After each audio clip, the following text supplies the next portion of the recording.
رحمت عالم صلی اللہ علیہ وسلم نے ارشاد فرمایا مغبرت قدم عبد فی سبیل اللہ فتمسہ النار. میرے آقا نے فرمایا جس بندہ مومن کے پاؤں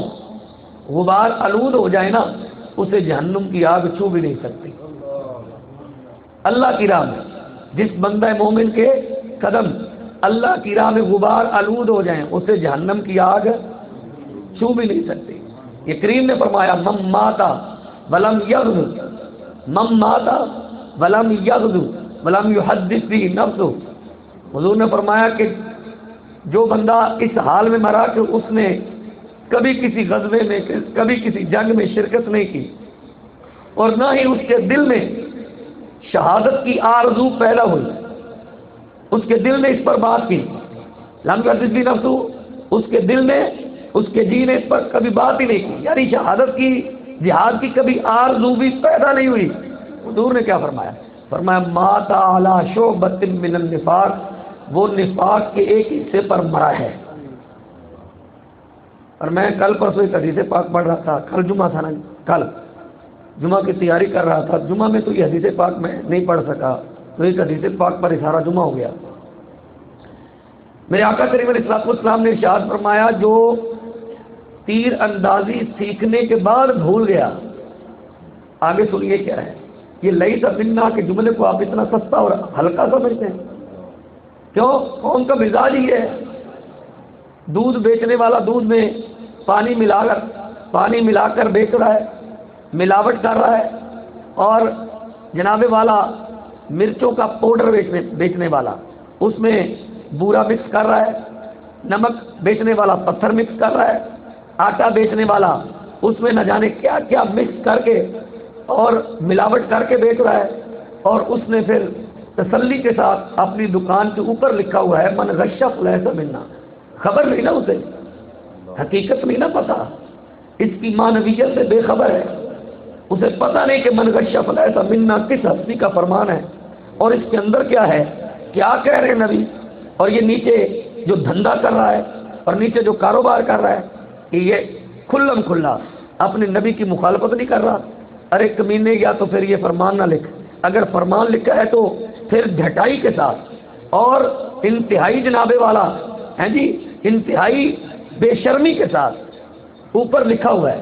من غش فلیس منا, دکان کے اوپر لکھا ہوا ہے اور نیچے ملاوٹ ہو رہی. اس کا مطلب ہے کہ جس نے ملاوٹ کی وہ ہم میں سے نہیں ہے. امام الانبیاء فرما رہے ہیں, میرے اور آپ کے آقا فرما رہے ہیں, جن کا میلاد منانے کے لیے آپ سڑکوں پہ نکلتے ہیں, جن کی نعتیں جھوم جھوم کر آپ پڑھتے ہیں, جن کے اوصاف حمیدہ خصائل جلیلہ سنتے ہیں تو آپ کہتے ہیں جی مزہ آ گیا مولوی صاحب, آپ لذت محسوس کرتے ہیں, آپ کی آنکھیں اشک بار ہو جاتی ہیں جب اس ہستی کا آپ نام سنتے ہیں. وہ ہستی جب آپ سے یہ کہے کہ جس نے ملاوٹ کی وہ ہم میں سے نہیں, تو آپ کو شرم ہی نہیں آتی, مجھے شرم ہی نہیں آتی, میں پھر ڈٹائی کے ساتھ ڈٹا ہوا ہوں. پھر بتائیے میں امام الانبیاء کا کس قدردان ہوں,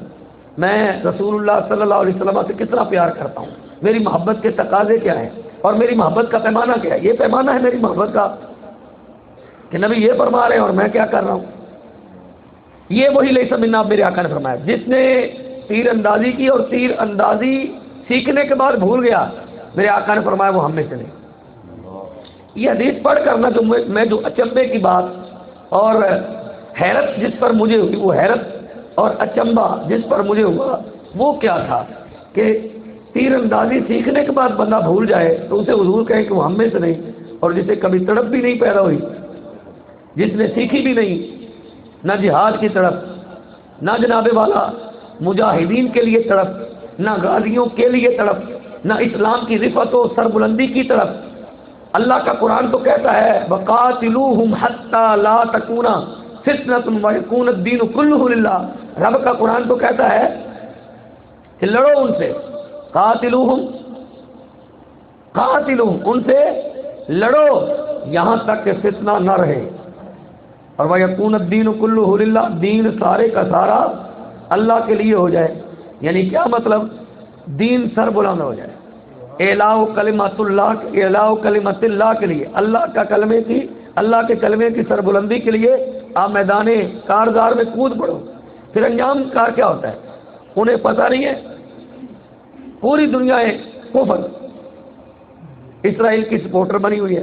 اور مسلمان ابھی سوچ رہے ہیں، ابھی احتجاجی مظاہرے پہ کام چل رہے ہیں، ابھی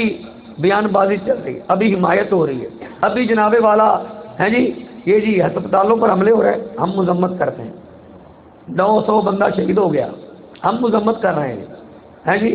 اور جناب والا عبادت گاہیں مساجد ٹوٹ پھوٹ کا شکار ہو گئی۔ میں کل ایک شعر پڑھ رہا تھا اقبال کا، تو مجھے وہ کل شعر سمجھ آیا۔ اقبال نے کہا تھا نا کہ ملا کی اذاں اور ہے، مجاہد کی اذاں اور، فلسطین کی ایک ٹوٹی مسجد ہے، گنبد بھی ٹوٹا ہوا ہے، میزائل مارا، راکٹ مارا، مسجد ٹوٹ گئی، گنبد ٹوٹ گیا، اور وہاں ایک مسلمان جمعہ کی اذان دے رہا ہے۔ اب مجھے سمجھ آئی کہ اقبال نے جو کہا ہے نا کہ مجاہد کی اذان اور ہے، ملا کی اذان اور، تب مجھے سمجھ آیا مولوی صاحب کی اذان اور ہوتی ہے اور مجاہد کی اذان اور ہوتی ہے۔